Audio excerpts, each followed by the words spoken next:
Hey everyone, thank you for joining us today on this episode of Ardmore Connect. My name is Josh. And I'm Brian, and today we have Sara from the Ardmore Music Hall. Welcome. Thanks, guys. Thanks for Welcome. having me. So Yeah, we're glad Sara, to have you here. sorry. I was gonna say, no, we're glad to have you here. Any human interaction at this point, I feel like, is great. That is true. At first, I wanted to congratulate you. I know that you have an engagement that you were supposed Yeah, to be getting we married. were supposed to get married on May 4th, and obviously that's not happening. So for like Monday, Tuesday, our family and friends just kind of, they did like we did a whole thing where they brought out a singer and we danced to our first song in the parking lot, which was cute. That is cute. It's a good little workaround. Yeah, it was really cute. And one of Kate that works with us at Ardmore Music Hall, her and Chris and Pete and Biff sent a really beautiful dinner from Ripplewood, which was like fantastic and just really sweet. And it just made me feel like I was close to Lancaster Ave.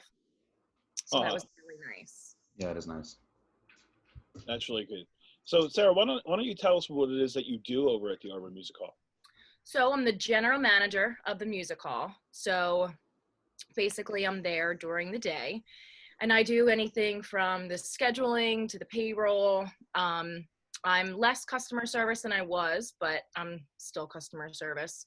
I do all sorts of, my email gets pretty full, and I basically just keep the place running, and then I'm there at night. So I do a lot of hospitality. I get all that set up in advance, and then I make sure that it gets executed properly. I make sure that the place runs from the time that we open till we close and everything in between.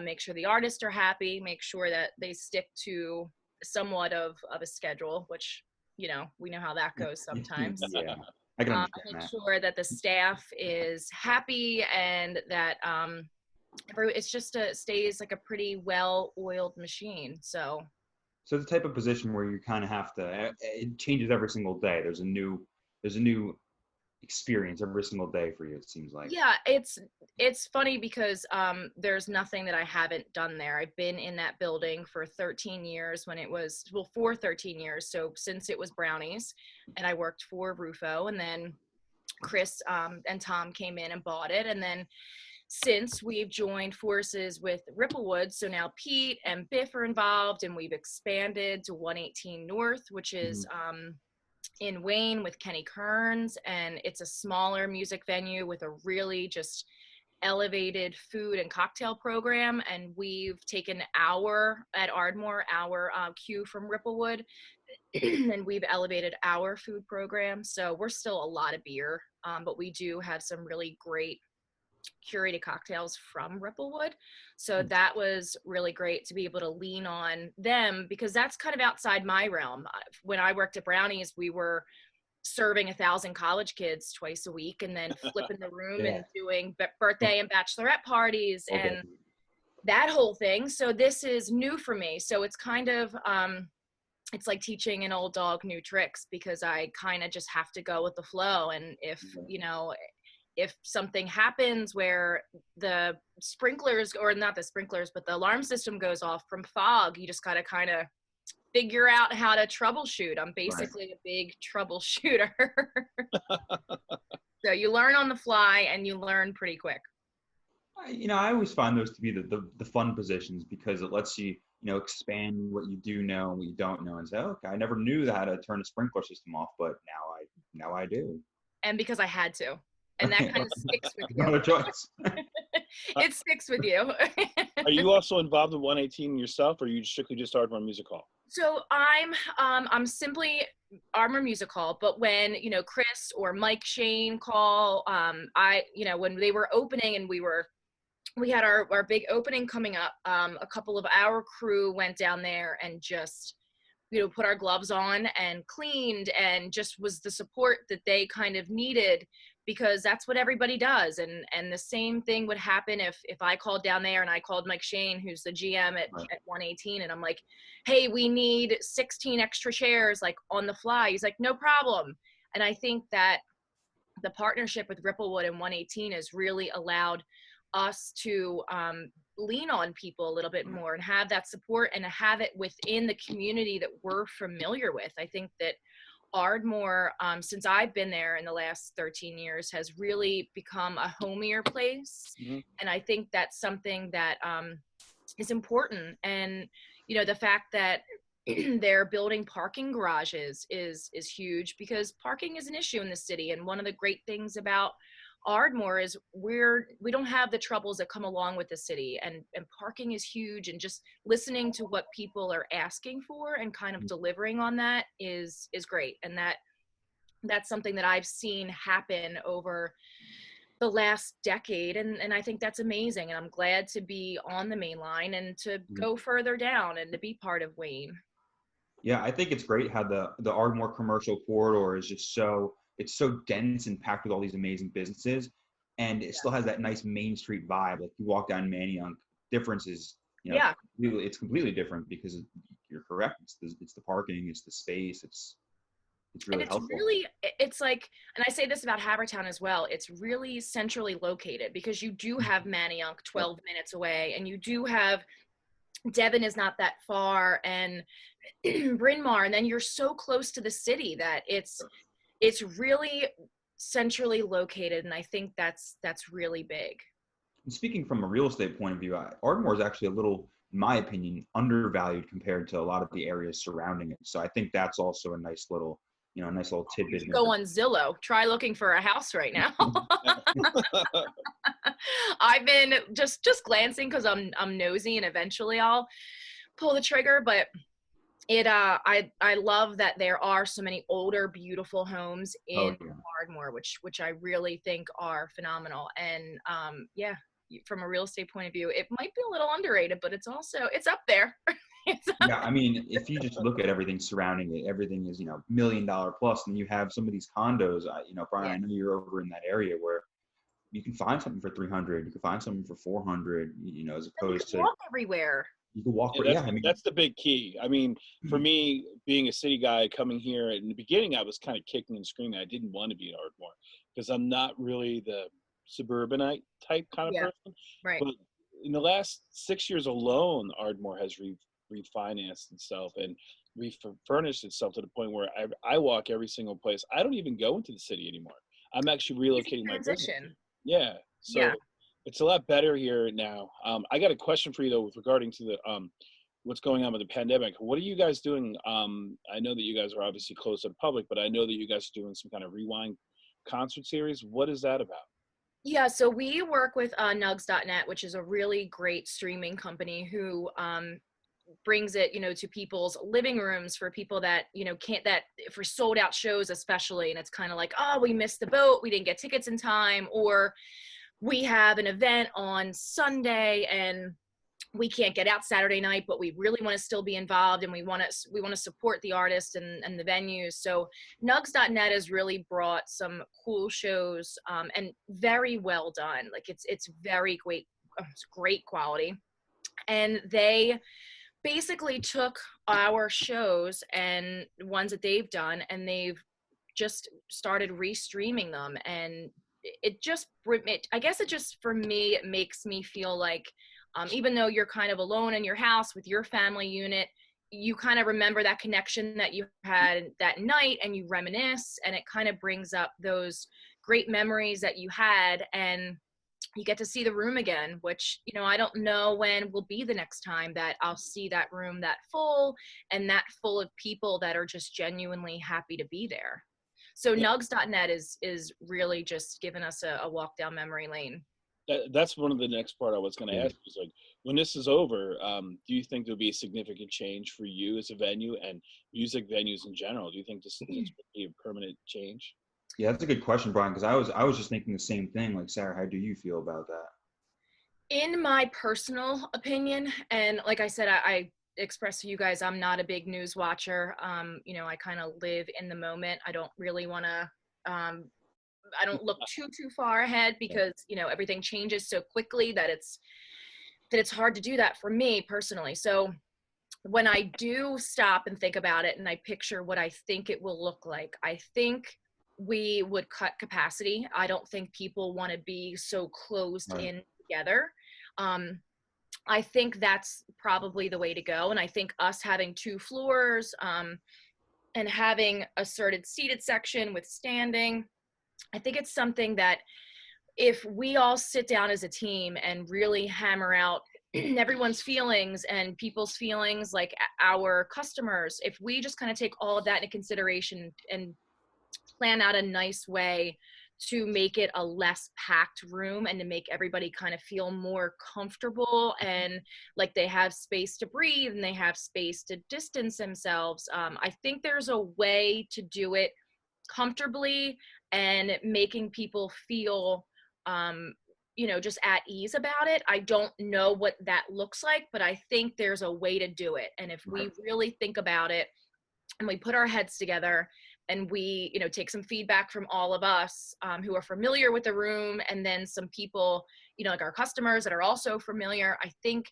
there's a way to do it. I just don't know what that is yet, but that's the way I picture it. Just really cutting capacity and giving people just space to breathe and just making it limited, and maybe streaming, maybe there's a way to do it from home where there's a limited amount of people in the venue, and then there's, you know, people where there's a streaming platform that, you know, people like, I just watched a Citizen Cope stream, and I paid $35 to do it in my living room, and I had a glass of wine. I had to worry about, you know, driving, and would I've loved to have seen them live because it was one of my favorite all-time shows, 100%. But that's just not the boat that we're in right now. So I made the best of it. And I think for people that are uncomfortable, doing a stream that you pay for, that you can support, you know, the local artists and the people that are comfortable showing up and going there. And I think maybe that's the way to do it. So a combination of just maybe cutting capacity and just doing a streaming service would probably be the best route, in my opinion. But you know, I think it's great that you have the second floor, because I think you'll probably open that second floor more often now. Yeah. And I think in general, I think people who are going to be going out to see shows are not going to be older demographic. I think you're looking under 30 as your new demographic to go see shows, because they're a little bit more fearless, so to speak, for a lack of a better term. Yeah. I think the older generation itself that love to go out, it's a little too nervous. I think it's probably going to take them a year before they actually feel secure enough. Yeah, I think I have to say the same exact thing. I could see a lot of my generation going like, you know, let's go to the concert. And maybe it is filled with the younger demographic, but you know, maybe what you were saying with the streaming service, you know, maybe it's a one-time payment for the streaming service to go ahead and set that up, and then all that excess cash gets, you know, helps support the, you know, you guys as the business, and then the rest just goes to the artist, because I know in the music industry, the artists do not always get the best payment. So maybe there's a workaround where everyone wins out of this. I don't know. Yeah, and it would just be like, I picture it the same way that you, if that was the case and it was you just paid for the streaming service, and you got to watch a certain amount of shows or unlimited, it's the same as if you booked a concert. Like the artist, you still agree with each individual artist what they get paid, just like you would if you had a regular concert. So it doesn't really matter to them what the stream is bringing in, because they're agreeing to what they're getting paid either way. So everybody, you just kind of like shift things around a little bit. In that sense, it reminds me of just the same way you book a concert. Like nothing has changed like that. Sure. So depends on how you work it. You could do it where you pay per show. You could do it where you pay unlimited. You could do all of the above, you know? Like a pay-per-view kind of thing, if you think about it. Exactly. And, you know, you could have like our Ardmore Music Hall members come to unlimited shows or you know, that kind of thing. You could have a stream where somebody's like, yeah, I want to pay X amount of money and I want to be able to tune in as much as I want. Or someone could be like, no, I want to pay $15. I want to see, you know, the J-Rad, and that's all I want to do. So I think there's a way to do it. And I think that you know, Chris is pretty smart, and we have a great booking team and a great marketing team, and our ops, you know, are really the boots on the ground that everybody can kind of just weigh in and figure out what would make the most sense. So I'm not too worried about it. I'm just not. I feel like this will, especially for us, like Joshua and Brian, like we're kind of all in the same age range. And, you know, for me, like I don't have too much interaction with older people. So I'm comfortable going out. Like I'm kind of comfortable going to the store. I don't really worry too much. And I would be comfortable going to dinner. You know, so, but I don't have anybody in my life that is necessarily immune compromised or somebody Sure. who's older. So those were the people that I think will come out, and, you know, they'll be comfortable. And I think that's great. And I think the older people that are living with someone who, but still want to enjoy that experience, will have an outlet. And I'm hopeful for that. Right. Yeah, I actually agree with that. And actually, I think that leads me into another question. Do you see any sort of silver lining that comes along with this for you, for the business, for just the music industry in general? I mean, you kind of Yeah, touched I on it a mean, little bit, but that's a maybe, great, it's a great question. And for me personally, the silver lining for me personally, the silver lining is taking, like seeing the things on social media where people in my community and greater are reaching out to people that are less fortunate and really rallying around the people that need help at this time. That's me personally. Also, me, like half personally and half on the music front. So Chris did a GoFundMe, which was amazing, and we I raised was like going to ask you about that. How did that work? it was huge. He put something out there for, you know, for us, a lot of our employees, like for myself, for Kate, who's, you know, me when I'm not there, and for Moses and Jed and Ethan, Joe, our kitchen guy, like a lot of, and our bartenders, we're full time. This is our full time gig. And for us, if we're not working, you know, we're not making any money. And so Chris put out this GoFundMe, and it raised $28,000. And that is just humbling to see. And I think that like you just feel like you're bursting with just, I'm just grateful. I don't know how else to explain it. I think that the comments that came out and the people that donated, whether you donated $100 or $5, like if that $5 was all you had to spare and you thought of us, right. that's a big deal. And Well, you it know, says I'm it says a figure out- lot, but it says a lot about you guys as a Yeah, it whole. does. If you think about it, like you guys have been around for a while, you have a big following, you got people that go there, and you treat your people right. So obviously, in times like this, we're all going to band together and say, sure, why not? And if Yeah. someone gives you $5, it's like giving you a tip for, you know, service that you did anyway. So I Yeah, think I it says a lot. I agree. I'd say I'd flip the switch and say, you know, you guys are more than just what you think you are. You're actually a whole community. So, you know, I hats love off to that. you on that one. And you know, it is like, it's like being a second home to me. I don't have very many, everybody has those days where you're like, I don't feel like going to work. Ugh, like I just want to stay in bed. Everybody has those, but I feel like I don't have them that often. Mm-hmm.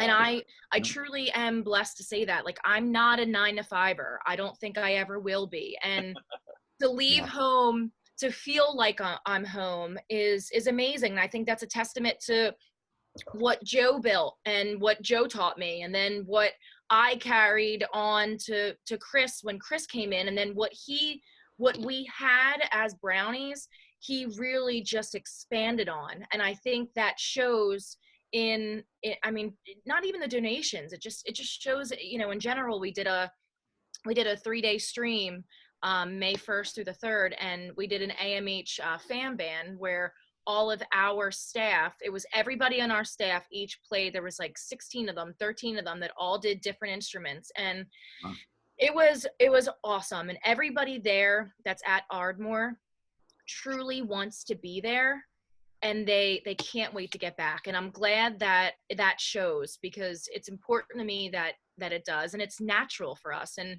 you know, it's not us going above and beyond. It's literally us just doing what comes natural. And I think that's important. Have you heard anything going forward as to an expected release day of opening? Has I anybody haven't. I haven't pushed the issue because I, you know, people people have very polarizing opinions in this, and I think that it's something that you have to approach carefully. Mhm. And I don't know that we're ready to start talking about that. I don't know, there are people that are greatly affected and have lost loved ones and that really hold this issue personal, as they should. And then, there's the people that are itching to get out there and itching to do stuff, and I sympathize with both parties. So I feel like at this time it's not appropriate to be like, yeah, on July 7th we're going to kick this thing off. It just doesn't feel like the time, and our wheels behind the scenes have not stopped moving. So it's not like we're putting a pin in things, and we're planning for the future. And it doesn't mean that just because it's not immediate that it's not going to happen. It just doesn't feel like the time to put a date on something. So what have you guys been doing, or what have you been doing during this time of not being physically there?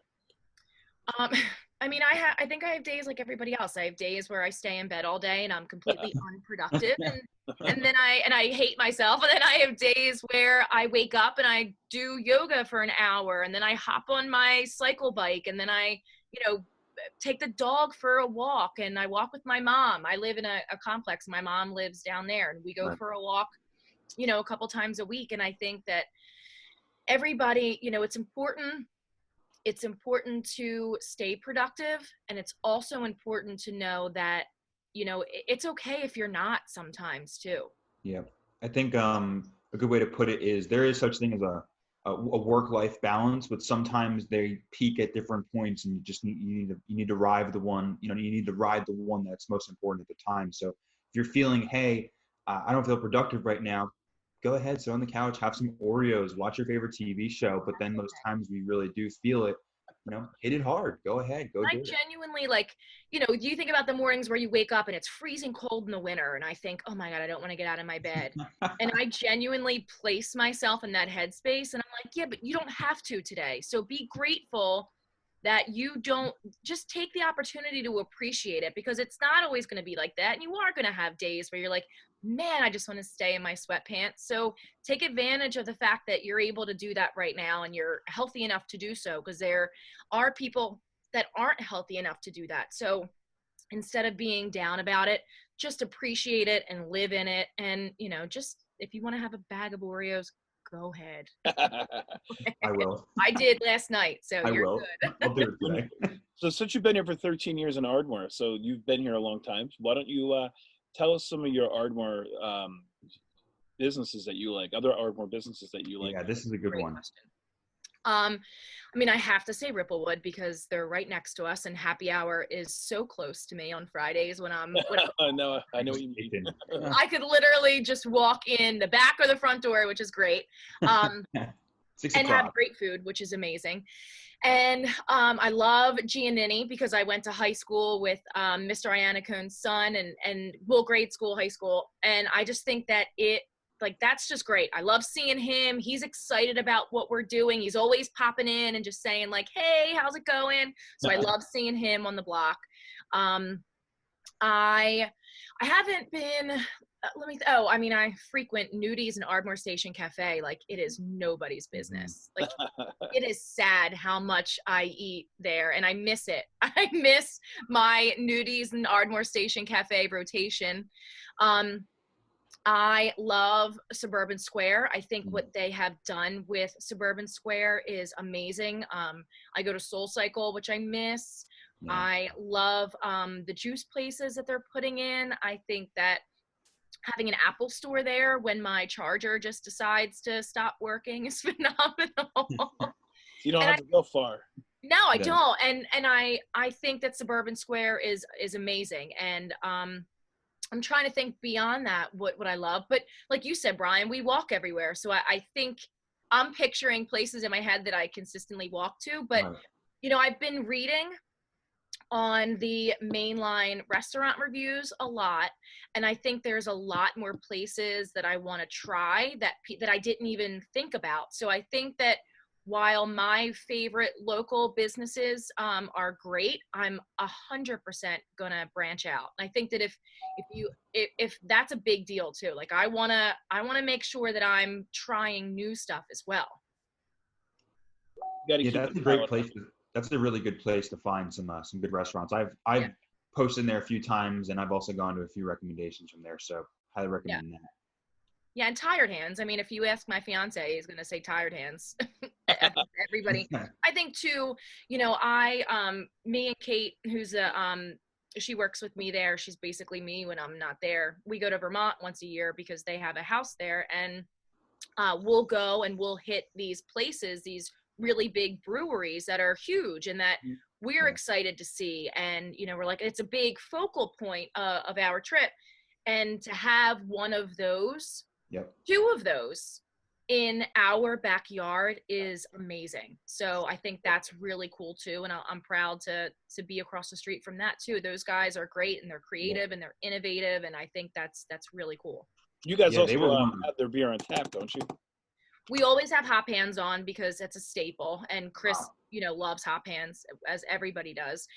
We have been talking just internally about like hospitality wise, just offering maybe, for some of the bigger people that love beer, maybe just giving them like a 4-pack of something from Tired Hands to remember us by. It's not something obviously we're going to implement anytime soon, but just a little. Everywhere has their staples, so maybe like a pack of pack of Tasty Cakes and a 4-pack from Tired Hands, and you're like, Wow. oh, I remember Philly, or a Yeah. cheesesteak from Bella, which is phenomenal. Wow. Yeah, that'd be great. Yeah, we're working on it. Stay tuned. I'll be there for that. Yeah, perfect. Do you have any advice for any businesses in the area that try to stay positive like you are? Yep. I know that you're a very positive person, and not everyone's thinking positively. Do you have any advice to give out? I'm that way because I truly believe in what we do, and I believe in Chris and Pete, and I believe in music, and it's easy for me to be that way because I have faith in it, and I have faith that when the time comes, we're going to do things the right way. And I think that we're going to get some backlash, sure, as other businesses are, as hair salons, as they open. But I think that we're going to do it in an approachable way. And I think for other businesses, and that's just me personally, and I'm blessed to have that. And I think for other small businesses that are really struggling right now, just stay connected with your community, stay active on social media, and do any little thing that you can to just not fall off the radar and not have people forget about you, because it's easy, in this kind of world where we're throwing things on socials so quickly that the next shiny thing comes. But these mom and pop stores are really dependent on people, and that it's a big deal, and you have to support them. So staying in the forefront of people's minds, on Facebook and Instagram and that kind of thing, just staying there and active and engaging, I think is important, and letting people know what you're up to and that kind of thing, and how they're excited to have you back and what you have planned for the future. I think when you look at that and people engage back with you and they tell you just how much they miss you and how much they're looking forward to seeing you again, it really makes you like hopeful for the future. Yeah, it goes a long way when you do have that engagement with people. I can agree with that. Yeah. Always got to stay engaged and be on top of mind, Yeah. That's what it's all about. I mean, it is about, it's, you guys are a community, so you can probably speak well on this, but it is that engagement that really, brings that following together.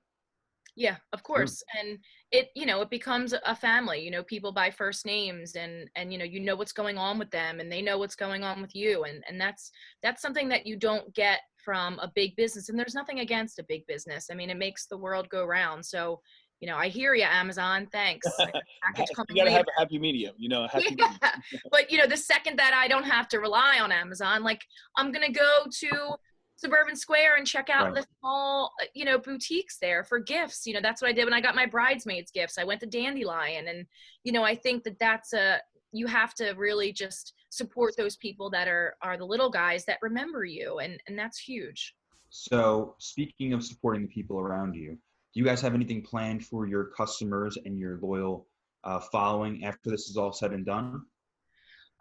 Well, we we were going to do another live from the lot. Not it was going to be kind of in conjunction with like the Wayne Music Fest, so like an Ardmore Music Fest with a partner from Suburban Square, which was huge. They were so on board, and they were so excited to work with us, and vice versa, because they're such a force.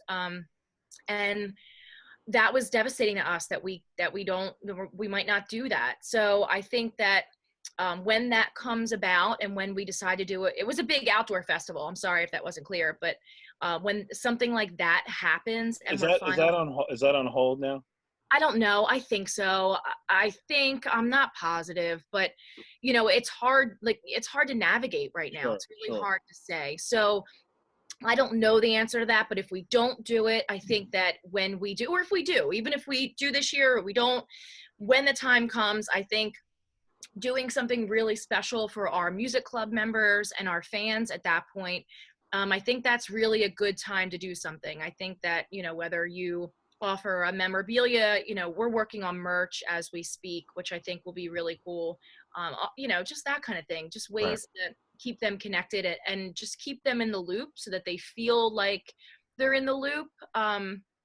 People want to know what's going on, and they want to be like, yeah, I last I heard, this is what they were doing, and they want to stay connected. So I think I don't necessarily have anything structurally planned, like, yeah, we're going to have this big happy hour on June 4th, because I don't know. But I think that when the time comes, I would love to do something really special during an outdoor festival, and just really just be outside and outdoors, just connecting over music, which I think we're going to miss this summer.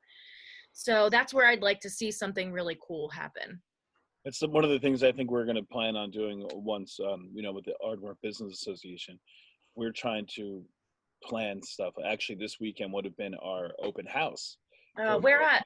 It was right across, up and down Lancaster Avenue, and it was going to be right across the street from you guys.